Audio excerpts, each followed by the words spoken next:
Quiero comenzar este vídeo mostrándoos un cuadro.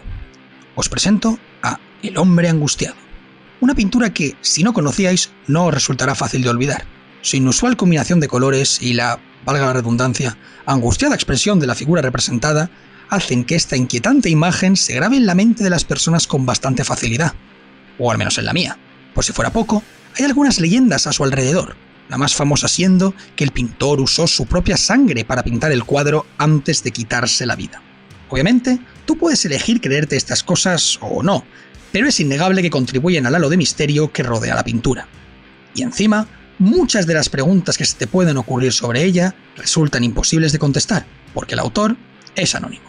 La diferencia principal, sin embargo, entre El hombre angustiado y la banda de la que hoy os quiero hablar es que si tuvieses curiosidad por saber quiénes son los miembros pertenecientes a la banda estadounidense de metal extremo Lord Mantis, todo lo que os tomaría sería una rápida búsqueda en internet para encontrar exitosamente nombres, rostros e incluso entrevistas. El parecido entre ambos es algo que necesita un poco más de contexto para poder entenderse. Vamos a comenzar diciendo que la banda, formada en 2005 y que desde 2022 se encuentra sin saber si se separará o no, tuvo muy clara en su visión artística desde el primer momento, pues, aunque con una evidente evolución, su estilo se ha mantenido en una misma dirección desde su creación hasta nuestros días. Para explicar su idea, empecemos con el tipo de música que interpreta, una combinación entre dos géneros de metal extremo aparentemente contrarios, el black y el sludge. El black metal es uno de los más típicos estilos de metal y se caracteriza por unas guitarras agudas, riffs con tendencias atmosféricas y de fondo los famosos blast beats, un ritmo de batería que implica golpear primero el bombo y un plato seguido de la caja a grandes velocidades.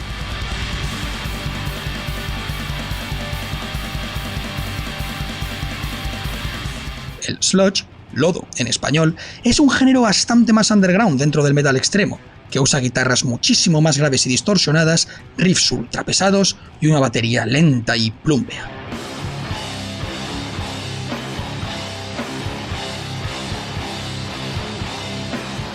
Como habréis notado, sobre todo si estáis acostumbrados a este tipo de música, los estilos parecen ser polos opuestos, tanto en sonido como en velocidad, pero tienen algo en común que hace que esta oposición de texturas combine de forma perfecta y ofrezca un gran abanico de posibilidades y maneras de utilizar las características de cada género. La oscuridad de su música.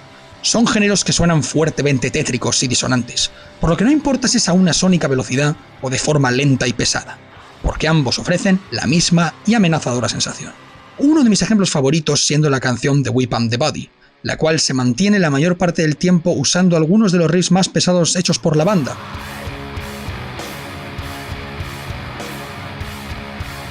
Hasta que, tras una larga y tensa sección, explota en un glorioso riff de puro black metal.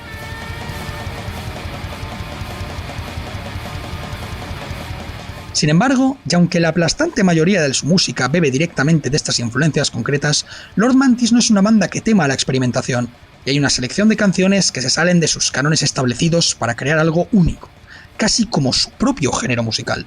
Y algunas de estas canciones son de lo más terrorífico que te puedes encontrar en el mundo del metal. Como por ejemplo, la fascinante Possession Prayer, una extraña canción cuya música resulta bastante difícil de explicar. Desde su primer segundo se establece una tensión indescriptible debido a sus tétricos riffs, sus monótonos tambores y una serie de sonidos extraños que la banda no frecuenta usar.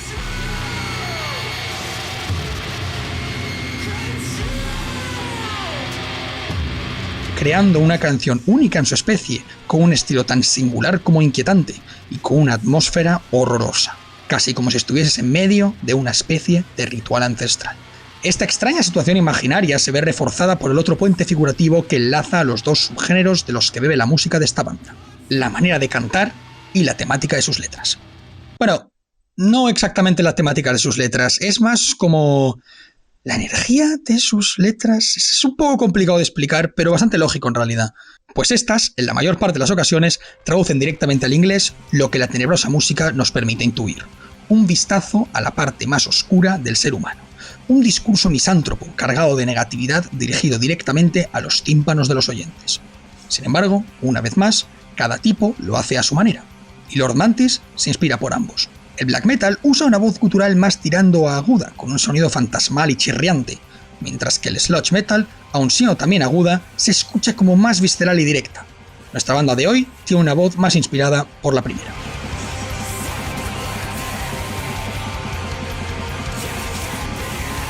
Por otro lado, las letras del black metal suelen ir muy conectadas con un culto, real o ficticio, eso ya depende de cada cual, hacia edades paganas o incluso hacia el mismísimo Lucifer, como ídolo representativo de sus ideales. Mientras que el sludge... A ver, este tipo de música es uno de esos cuyo contenido lirical viene en todas las formas imaginables, siempre manteniendo en común la negatividad antes explicada. Pero quizás la más representativa viene de una de las bandas fundadoras del sludge metal, I Hate God. Esta comienza con los títulos de las canciones, algunos verdaderamente chocantes, como por ejemplo, Sister Fucker o White Neighbor. White Neighbor, que es como aparece en la mayoría de las plataformas de streaming. Pero si ahora leemos las letras, veremos que no tienen absolutamente nada que ver con el título. Estas presentan textos perturbadores, los cuales no te esclarecen nada, pero por lo poco que se entiende, ni tienen ninguna similitud con el título, ni parecen escritos por una persona mentalmente estable. Y Lord Mantis copia fielmente esta idea, presentando títulos raros y letras muy retorcidas, pero con un encanto y un misterio que, combinados con su única música, por lo menos a mí, me resultan muy enigmáticas, y me anima a querer saber más sobre ellas, a entender su significado. Desafortunadamente, la única pista, la única ojeada que Lord Mantis nos permite ver al aspecto de su mundo son las portadas de sus discos. Todas ellas son extrañas. Extrañas de cojones.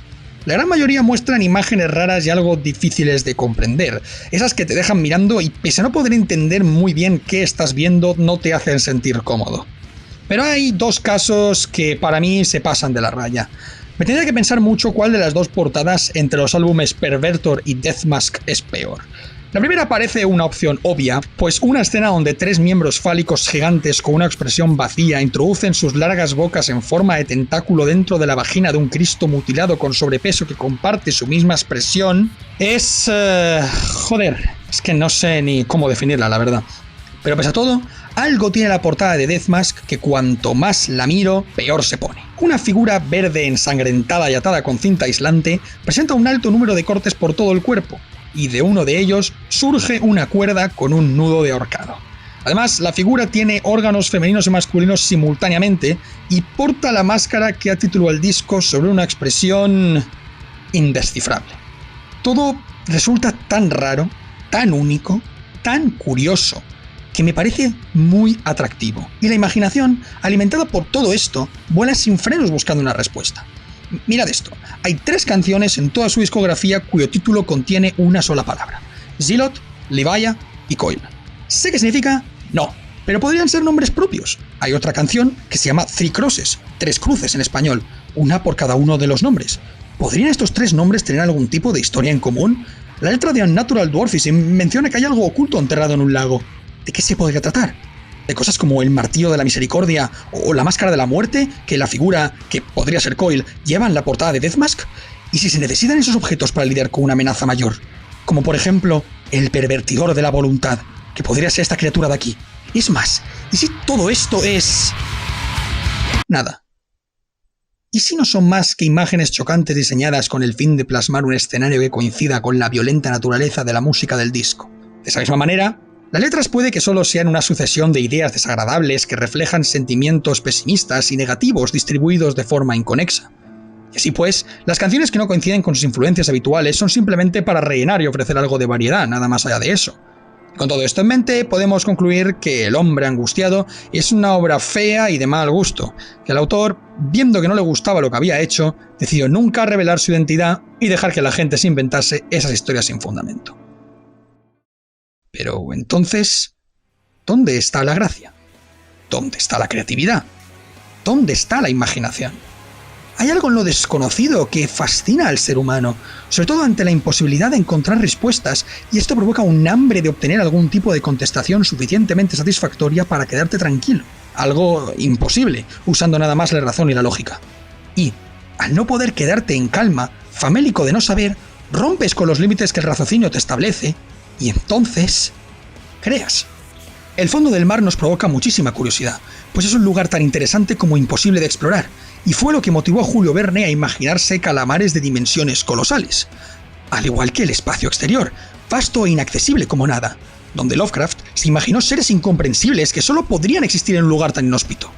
Lord Mantis no es una de mis bandas favoritas únicamente por lo mucho que me gusta su música, sino porque me hace pensar, porque alimenta mi imaginación y porque me hace crear situaciones e historias que no podrían haberse manifestado de ninguna otra manera. Si os he provocado curiosidad por escuchar esta banda, os recomiendo comenzar precisamente o por Pervertor o por Deathmask. El primero es considerado el mejor disco que tienen y puedo entender por qué, pues sin duda presenta los mejores riffs y estructuras creadas por la banda. Pero si queréis escuchar de la forma más explícita posible a lo que me refiero con lo que digo en este vídeo, escucharse Deathmask de arriba abajo del tirón es una experiencia verdaderamente única si disfrutas del metal extremo. Con todo esto dicho, esto ha sido El Oscuro Mundo de Lord Mantis. Muchas gracias por vuestra atención.